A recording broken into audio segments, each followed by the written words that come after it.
istilah ngasak ya, tahu nggak ngasak? Tahu, Pak. Tahu, Pak. Apa ya? Iya, Pak. Apa ngasak tuh? Memungut padi yang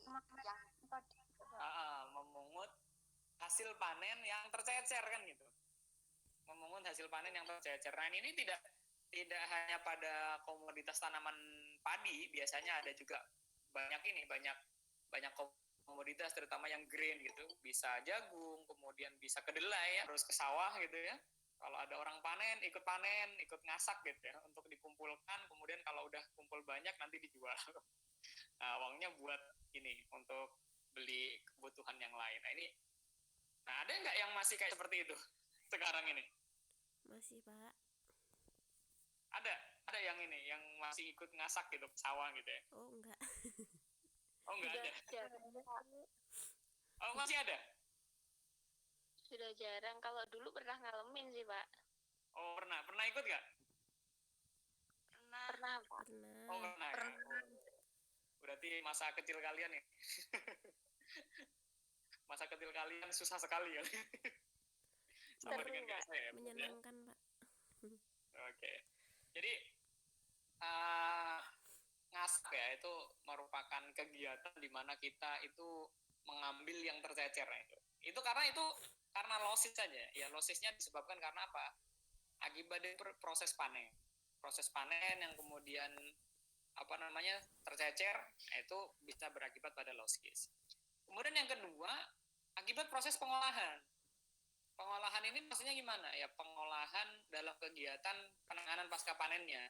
Diolah misalkan pada proses pencucian ya, misalkan pada saat proses perontokan padi ya, pengolahan masuk dalam pengolahan. Misalkan masuk ke rice milling unit ya, masuk ke RMU atau masuk ke power thresher ya, itu ada potensi untuk terjadinya losis. Kemudian apalagi proses pengeringan. Nah, proses pengeringan juga pada saat pengeringan gitu ya, kan kalau ngomongkan padi pada saat dijemur atau kopi pada saat dijemur gitu ya, kemudian kan dimasukin ke karung lagi, dikeluarkan dari karung, nah itu kan bisa saja juga tercecer. Kemungkinan, ini bukan proses penyimpangan ya, tapi proses penyimpanan ya. Mumpung masih ingat, saya benerin sekalian. Ini prosesnya proses penyimpanan. Oke. Pada saat proses penyimpanan juga akan terjadi susut ya, terjadi losis, karena dalam proses penyimpanan ataupun diawali dari pengeringan, biasanya turun tuh kadar airnya. Nah, ini bisa menjadi susut atau kerusakan akibat kesalahan penyimpanan. Nah, itu bisa menjadikan produk pertanian itu juga terjadinya losis. Selain itu, ada lagi nih proses transportasi. Nah, proses transportasi ini kan banyak tuh. Kalau bisa kita bayangkan ya, kalau misalkan padi, transportasinya diawali dari mana saja? Biasanya. Diawali dari mana saja biasanya? Dari sawah ke rumah. Dari lahan. Dari sawah ke rumah. Oke. Dari mana lagi? Dari rumah? Dari rumah ke pengepul. Dari rumah ke tempat penggilingan. Biasanya tuh yang paling sering dari lahan ke pinggir jalan dulu kan gitu. Ya nggak? Oh iya, Pak. Nah, dikumpulin kan di pinggir jalan gitu ya. Dari pinggir jalan itu sudah banyak yang yang hilang gitu akibat transport di jalan gitu. Belum lagi nanti dimasukin ke dalam mobil. Dari mobil diangkut ke rumah misalkan ya. Dari rumah nanti kan disimpan tuh. Disimpan, dijemur. Ada transport lagi. Setelah dijemur nanti dimasukin ke dalam karung, kemudian dibawa lagi ke tempat penggilingan. Ya, tempat penggilingan. Dari tempat penggilingan nanti diangkut lagi misalkan hasil panennya yang udah jadi beras ya, diangkut ke mana, ke toko-toko misalkan atau ke konsumen. Ada banyak nih potensi untuk terjadinya losis itu ya. Jadi proses transportasi seperti itu. Nah, ini contoh untuk susut hasil panen pada tanaman padi. Ini sumbernya agak lama sih, tahun 96. Cuman sepertinya ini masih relevan gitu saya pikir. Untuk pemanenan nih, untuk tanaman padi ya, ini susutnya 9,52%. Nah ini ya, apalagi kalau pada saat panen itu menggunakan ini ya, menggunakan alat-alat tradisional kayak misalkan masih menggunakan sabit, kemudian ani-ani ya, tahu ya ani-ani ya? Tahu, Pak. Iya, Pak. Ya ani-ani ya. Kemudian kalau di Kalimantan itu begini, dia nggak pakai sabit, dia nggak pakai ani-ani, dia pakai apa coba? Kalau di Kalimantan, saya masih ingat di Kalimantan Barat ini.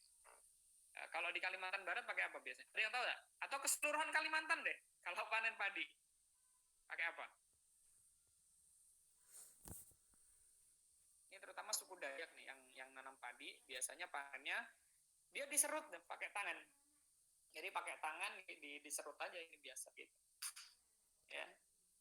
Jadi potensi losisnya sangat tinggi kalau di Kalimantan ya. Jadi pemanenan ini susutnya berapa? 9,52%. Kemudian untuk perontokan, nah ini lihat, perontokan ini menyumbang 4,78% untuk susut hasilnya. Apalagi kalau panennya ada yang diiles-iles ya, ya enggak? Ada nggak sekarang yang masih diiles-iles gitu? Ada, Pak. Ada ya. Ya, Pak. Kemudian selain diiles-iles, kemudian digebot ya, di apa tuh? Digebrus. Orang Banyuwangi bilangnya digebrus. Nah, itu kan kemana-mana larinya. Nah ini yang ngasak seneng ini, ya. Kalau yang menggunakan sistem begini ini, yang ngasak ini seneng banget ini. Kemudian kalau pengangguran itu 0,19%. Pengeringan hilangnya 2,13%. Penggilingan 2,19% ya. Sementara untuk penyimpanan ini 1,61%. Nah, komposisi total untuk susut hasil panen pada tanaman padi ini ya secara general itu berkisar di posisi 20,51%. Ini bayangin aja kalau misalkan 1 ton, jadi udah berapa yang hilang? Kalau 20,51%. 20 kiloan, Pak.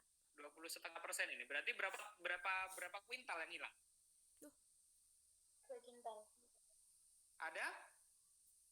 Kalau 1 ton? Ada? Ada 2 kuintal ya, sekitar 200 kilogram. Jadi kalau 20,51 itu berapa tuh? Kalau 20,51 berarti berapa? Ada 205,1 kilogram dari 1000 ton. Dari 1 ton, dari 1000 kilogram. Nah itu bayangin. Kalau misalkan harga gabah 1 kilonya itu 4.000 atau 5.000 deh ya. 5.000. Berapa uang yang hilang? Berapa uang yang hilang? Sekitar 1 juta mungkin, Pak. Iya. Jadi kalau misalkan harga gabahnya itu ada 5.000 ya, 5.000 dikalikan dengan 200 ya, 205 ya. Jadi ada 1 juta 50.000, 25.500 kalau 20,51% susutnya. Ini ada 1 juta. Jadi kalau misalkan nilai jualnya 1 ton, kalau misalkan hasilnya 1 ton, tapi jarang ya dapat 1 ton, mesti lebih gitu ya. Ya kalau misalkan anggap aja kalau dari 1 ton tadi kan berarti berapa? 1 dikali 5.000 ya. Ada 5 juta kan? 5 juta hilang 1 juta. Tinggal 4 juta. Belum nanti ongkos untuk biaya panen, biaya angkut, ya, biaya perawatan, pupuk herbisida, kemudian pestisida semuanya, bayar upah tenaga kerja. Wah, ini luar biasa, nggak dapat apa-apa nantinya ya. Nah ini luar biasa nih hasil pada tanaman padi ini. Jadi ini harus benar-benar diperhatikan. Nah, penanganan susut hasil panen itu setidaknya ini ada beberapa nih. Yang pertama adalah waktu panennya harus tepat. Jadi waktu panen ini harus tepat. Yang kedua, keterampilan pemanennya harus bagus. Ya, pemanennya harus terampil. Kemudian yang ketiga adalah penggunaan teknologi untuk pertanian presisi. Ya, presisi itu artinya kan minimum losses sebetulnya, pas gitu loh. Jadi penggunaan teknologi yang ketiga. Yang keempat yaitu teknik pengolahannya benar. Teknik pengolahannya benar. Yang kelima, penyimpanannya sesuai. Yang keenam, ya jaraknya harus minimum. Jadi 6 poin ini yang penting yang harus diperhatikan dalam kegiatan penanganan susut hasil panen ya. Jadi waktu panennya tepat. Kemudian yang kedua yaitu pemanennya harus terampil. Kemudian teknologi harus dipakai. Ya, teknologi tepat gunanya harus dipakai sehingga pertaniannya bisa menjadi presisi. Kemudian pengolahannya benar, penyimpanannya sesuai dan jaraknya minimum. Jadi 6 poin ini yang harus kalian ingat untuk penanganan susut hasil panen. Nah, kenapa waktu panen itu harus tepat ya? Panen yang tidak tepat waktu, susutnya ini lebih tinggi. Ya, ini penelitiannya si Kai Hatu nih, 2019 di Maluku ya, di Maluku ini. Perhatikan untuk tanaman padi ya, untuk tanaman padi. Terlambat panen 1 minggu untuk tanaman padi itu susut panen bisa dari 3,35% ini menjadi 8,64%. Ya, berkurangnya berapa? Berkurang 5,29% untuk panen yang terlambat 1 minggu. Bisa susut nih. Ada istilah susut saat panen atau SSP. Ada susut penumpukan sementara SPS. Ada susut perontokan SPR. Nah, SSP, SPS, dan SPR ini cukup tinggi, yaitu berkisar di posisi 18,6% ketika panennya tidak tepat waktu. Jadi semakin mempertinggi nilai susut. Sedangkan penundaan perontokan ya bisa berpotensi meningkatkan susut jika perontokan tertunda 1 malam, ini susutnya mencapai 0,87%. Kalau 2 malam susutnya 1,35%. Dan 3 malam bisa mencapai 3,12%. Jadi bayangin, ini kan semakin lama semakin ini ya tertunda ya untuk perontokan, untuk masuk ke power tracer. Nah, ini susutnya ini besar. Ya. Kalau 3 hari aja 3,12% ini. Luar biasa. Ini sumbernya dari Kai Hatu ya, 2019. Ini dia penelitian di Maluku ya. Dari BPPT ini, enggak salah, BPP ya, Balai Penyuluhan Pertanian. Nah, yang selanjutnya, kalau tadi kan ngomongkan waktu panen tuh. Yang nomor 2 tadi apa? Tentang Keterampilan pemanen. keterampilan ya, keterampilan pemanen. Jadi gini, yang disebut keterampilan pemanen ini kan pemanennya gitu ya, pemanennya harus bagaimana kriterianya? Dia pemanen ini harus tahu kapan buah itu dipanen, ya, kapan padi itu dipanen, kapan misalkan kalau ngomongkan komoditas sawit ya kapan sawitnya dipanen, kapan kedelainya itu dipanen, kapan jagung itu dipanen, itu harus tahu tentang kriteria panen, ya. Kriteria panen kan kemarin sudah ya, dilihat dari visualnya ini. Kalau kelapa sawit misalkan contoh, kelapa sawit itu ada tekniknya untuk kriteria panen. Nah, pemanen ini harus jeli. Kalau panen kelapa sawit ini udah pernah dipelajarin kan di semester berapa ya? Semester 4 kalau nggak salah ya. Dipelajarin nggak untuk tanaman perkebunan? Untuk sawit? Ada yang tahu? Halo? Sepertinya ada Pak, tapi nggak terlalu spesifik. Nggak dipelajarin untuk kriteria matang buah sawit? Enggak. Belum pernah Pak kayaknya. Belum pernah ya? Oke. Hanya Jadi kalau buah kelapa sawit itu kalau matang itu ciri-cirinya apa? Ciri-ciri buah sawit matang itu gimana? Yang siap panen? Ada yang tahu nggak? Mungkin Ini nanti kalau apa itu? mungkin berwarna Silakan. merah, Pak. Merah. Merah belum tentu mateng. belum tentu boleh dipanen ya, meskipun warnanya merah ya, hati-hati ya. Meskipun warnanya merah itu belum tentu boleh dipanen. Ini nanti kalau yang laki-laki ya, terutama yang nanti kerjanya di perkebunan kelapa sawit, nah ini harus tahu ini. Kalian nanti kalau misalkan kerja di kelapa sawit, ini diserahin, kalau di Kalimantan satu orang itu, satu asisten ya, yang lulusan S1 atau lulusan D4 itu diserahin 1000 hektar loh. Kalian ngelola 1000 hektar. 1000 hektar itu kalau di Banyuwangi bisa satu kecamatan sendiri tuh. Ya. Jadi harus tahu tuh kriteria matang kelapa sawit. Kriterianya dilihat dari mana? Halo, 4 kelas ini, kelas A, B, C, D. Ada yang tahu? Yang itu Pak, yang apa membrodol Pak? Iya, jadi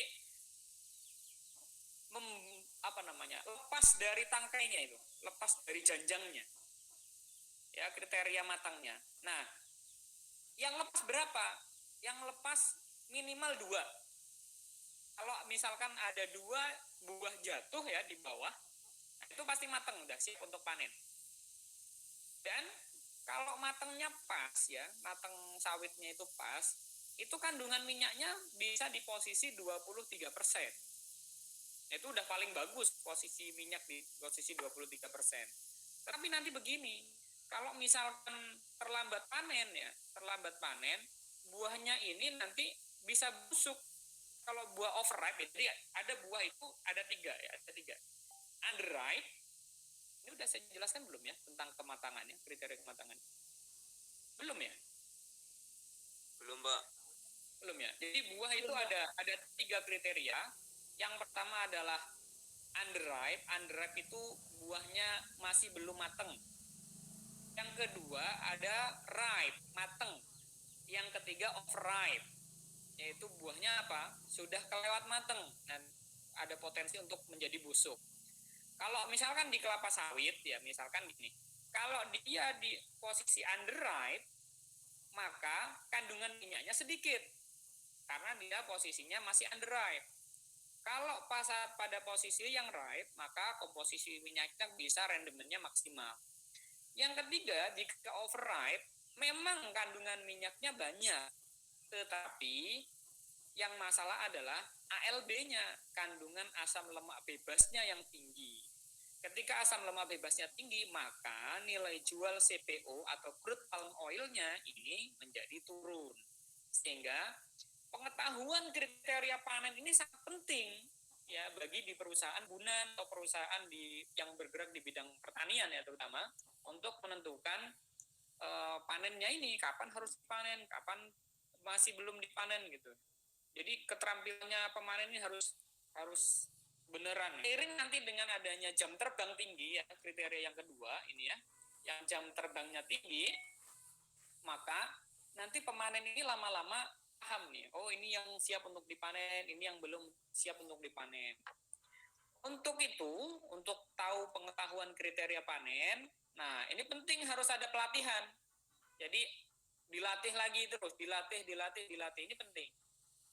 Misalkan panen kopi, nanti yang karena ingin ngejar hasil ya, biasanya yang mentah juga juga ikut dipanen, sehingga kualitas kopinya mutunya menjadi rendah.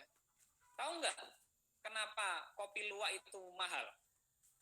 Ada yang tahu? Salah satu ini. Ada yang tahu nggak? Kenapa? Mungkin karena prosesnya Pak. Yang dimakan luwak itu hanya yang berkualitas. Karena Prosesnya luwak lama mungkin Pak. luwak itu milihnya nggak mau yang mentah kopinya itu. Paham sampai sini? Paham Pak. Jadi kopi luwak itu matang,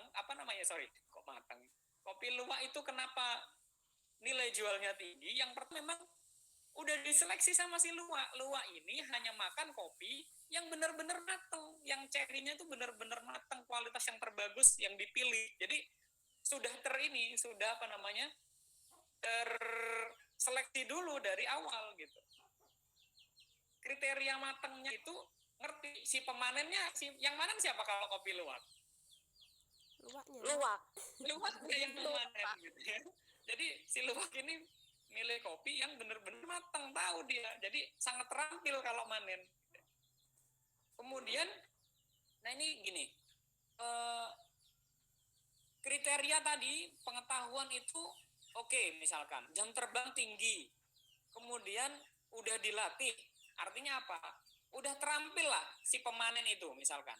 Tetapi begini, motivasi kerjanya rendah, dia nggak punya motivasi untuk bekerja gitu.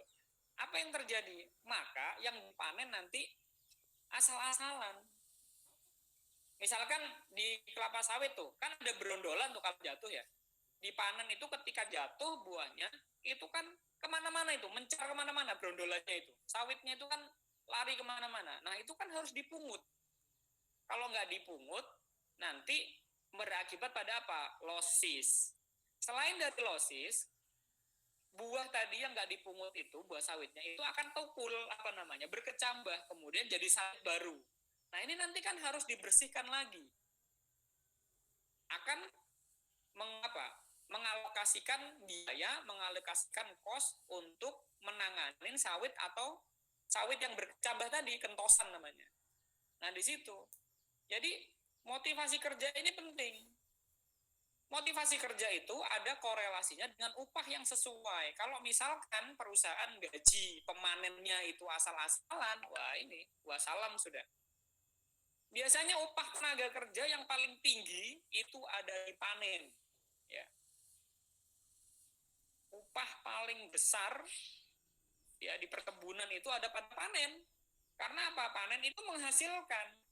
Jadi upah pemanen ini mesti lebih besar dibandingkan dengan upah tenaga perawatan.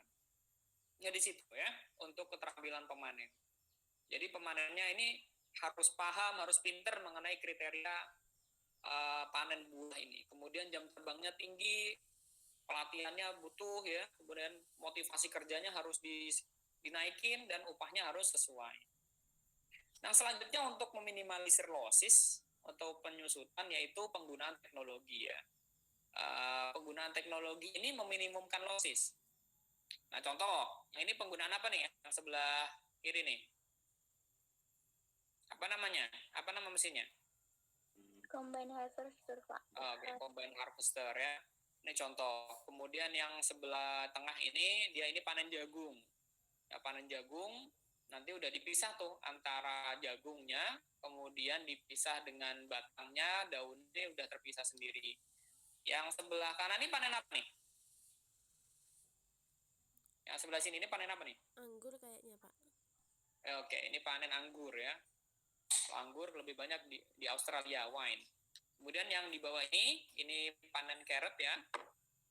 Yang sebelah ini panen kentang nih. Jadi menggunakan teknologi semuanya untuk meminimumkan losis. Jadi kalau udah pakai combine harvester, biasanya yang ngasak itu sudah nggak dapat apa-apa gitu ya, kasihan juga sih. Tapi ya harus minimum losis kan gitu. Jadi penggunaan teknologi itu untuk meminimumkan losis. Contohnya misalkan, saya kasih contoh untuk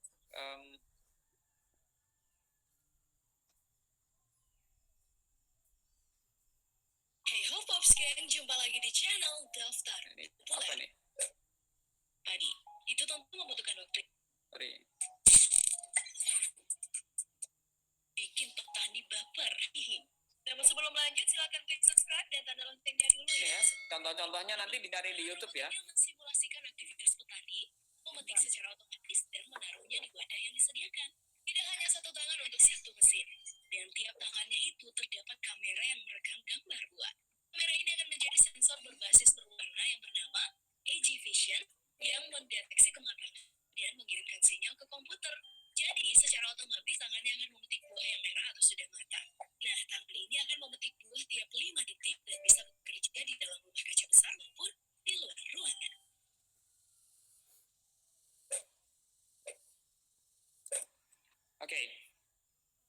Jadi itu tadi contoh dari ini ya. Contoh dari untuk pemanenan stroberi. Ada banyak contohnya, silakan dicek aja di YouTube untuk teknologi yang terkini untuk proses ini pemanenan gitu.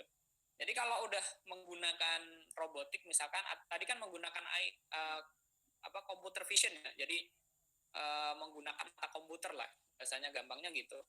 Nah, itu dia dilatih supaya yang warna merah, yang warnanya kuning, yang mana yang warnanya hijau gitu, yang mana yang harus dipanen, mana yang tidak, ya itu semuanya dilatih. Jadi menggunakan bahasa pemrograman semua. Nah, di situ untuk penggunaan teknologi ya untuk meminimumkan losses atau meminimumkan susut. Selanjutnya ada teknik pengolahan ya. Nanti kan dipelajarin tuh tentang bagaimana pengeringan, kemudian pengawetan, penyimpanan, pendinginan. Nah, ini harus diperhatikan juga. Kalau misalkan kesalahan dalam pendinginan mengakibatkan kerusakan pada bahan pangan tersebut. Kalau bahan pangan tersebut rusak, udah otomatis akan mengalami susut. Teknik pengeringan juga sama. Kalau pengeringannya kalau salah ya misalkan ya, terlalu kering gitu ya, terlalu dry, atau misalkan dia masih belum sesuai, misalkan gini, contohnya, pengeringan itu kan sampai pada kadar air yang optimum. Ketika kesalahan pengeringan, dia masih belum optimum kadar airnya, terus masuk dalam penyimpanan setelah dikeringkan, yang terjadi apa? Biasanya bahan pangannya menjadi rusak. Rusak akibat apa? Akibat dari jamur. Berjamur misalkan, ya udah otomatis rusak tuh, udah otomatis susut. Nah, di situ. Pengawetan juga sama. Pengawetan itu kan misalkan penggaraman ya, atau misalkan blensing atau pengolahan yang lain yang kemudian dia masuk ke dalam kategori teknologi pengolahan ya. Kalau misalkan salah dalam penggunaan autoclave misalkan ya, wah ini bisa berakibat pada kerusakan pada bahan pangan. Nah, yang terakhir itu adalah transportasi ya. Transportasi itu tadi sempat kita udah bahas ya, bahwa transport ini menimbulkan losses ya. Kalau kemarin kan ada faktor dari kerusakan mekanik ya, kerusakan fisik gitu ya, akibat dari transportasi juga. Nah, ini bisa berakibat pada susut hasil panennya. Nah, kalau kalian lihat di perkebunan yang besar, itu pasti pabrik-pabriknya itu berdekatan dengan lokasi lahan. Nah, ini. Kenapa? Karena untuk meminimumkan jarak. Ya tadi ya, seperti yang sudah saya jelaskan di awal tadi, ada 6 penanganan untuk susut hasil panen itu. Salah satunya untuk ditransportasi harus apa? Harus jaraknya itu minimum. Sehingga kalau misalkan kita punya kebun, kita punya lahan, kita punya tempat untuk berbudidaya pertanian, di mana di situ ada kegiatan pengolahan ya, maka diusahakan bahwa antara on farm dengan kegiatan off farm-nya itu harus berdekatan. Seminimal mungkin harus, kalau bisa minimum jarak. Sehingga yang terjadi adalah minimum losses atau minimum untuk susut hasil panennya. Mungkin itu untuk penanganan susut hasil panen ya. Sampai sini ada yang ditanyakan? Silakan, saya beri kesempatan.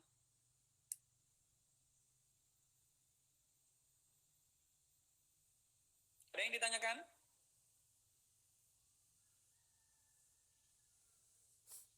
Halo? Tidak ada? Pak, saya mau izin bertanya, Pak. Oke, silakan.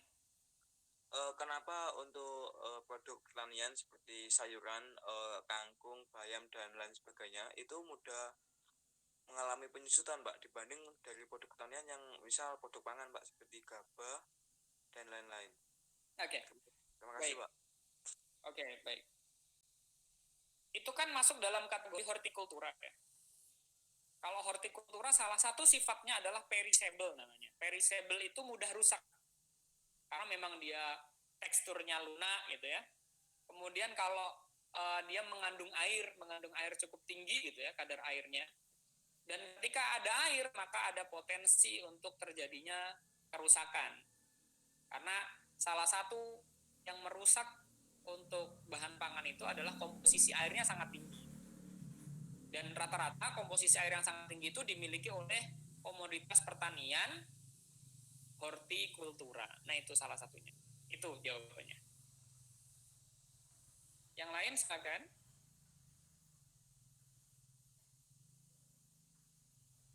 Ada pertanyaan lagi?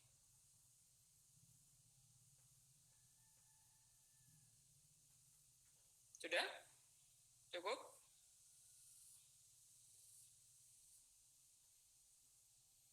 Ada pertanyaan? Cukup, Pak. Oke. Nggak ada? Jika tidak ada, let's close our program by reciting Hamdalah together. Alhamdulillahirrahmanirrahim. Terima kasih atas atensinya, atas kuliah pada pagi hari ini. Mudah-mudahan kita semua tetap semangat dan puasa kita, ibadah kita juga diterima oleh Allah Subhanahu wa taala. Terima kasih dan saya kira assalamualaikum warahmatullahi wabarakatuh.